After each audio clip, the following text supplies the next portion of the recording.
मुगल बादशाह अपने महलों में हिजड़े क्यों रखते थे? किन्नरों को हरम में रखने का चलन अकबर ने शुरू किया था। किन्नर उनकी कई सेनाओं के सेनापति भी थे, तो कई बेगमों के पर्सनल बॉडीगार्ड भी।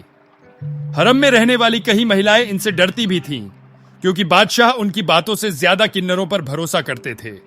इन किन्नरों पर जो मुख्य दरोगा होता था, उसे ख्वाजसरा कहते थे। खावतसर कई बार उन पुरुषों को भी बनाया गया जिनके लिंग को काट दिया जाता था और किन्नर बना दिया जाता था। इनकी बाकायद मनसबदारी मिलती थी। राज दरबार में अकबर ने अपने एक धाय भाई अधम खां की हत्या इन्हीं लोगों से करवाई थी। मुगल हरम में किन्नरों को हरम में रहने वाली स्त्रियों पर निगरानी और सुरक्षा के लिए रखा जाता था, ताकि हरम में रहने वाली औरतें किसी और के साथ संबंध स्थापित ना कर सके और ना मिल सके, जिसमें कि बादशाह की इज्जत पर कोई आंच आए। इसलिए किन्नर हमेशा निगरानी करते थे। हरम की पल पल की खबर इन्हीं किन्नरों के द्वारा बादशाह तक पहुंचती थी। हरम में बहुत सारी महिलाओं को रखा जाता था, तो कोई गैर मर्द हरम में ना आए, और किन्नर होने से बादशाह इस चीज के लिए बेखौफ रहता था।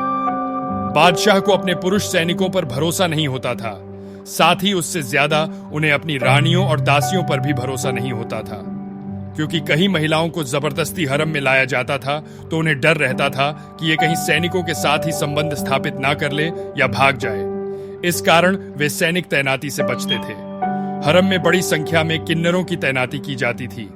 किसी भी बाहर से आने वाले इंसान को आंख पर पट्टी बांधकर लाना और उसे बाहर तक छोड़ना उनकी जिम्मेदारी का अहम हिस्सा था। जैसे कोई चिकित्सक हो, बाकी अन्य किसी पुरुष को हरम में आने की अनुमति नहीं होती थी। उस समय किन्नर युद्ध कला में और हथियार चलाने में भी माहिर होते थे। तो किन्नरों हरम की सुरक्षा के लिए रखे गए थे। ये हरम की हिफाजत के लिए किसी भी हद तक जा सकते थे। वो किसी भी योद्धा को मारने की क्षमता रखते थे। हरम में तैनात करने से पहले उन्हें पूरा ट्रेनिंग दिया जाता था। वीडियो पसंद अच्छा लगा तो लाइक करो प्लीज। चैनल पे नए हो तो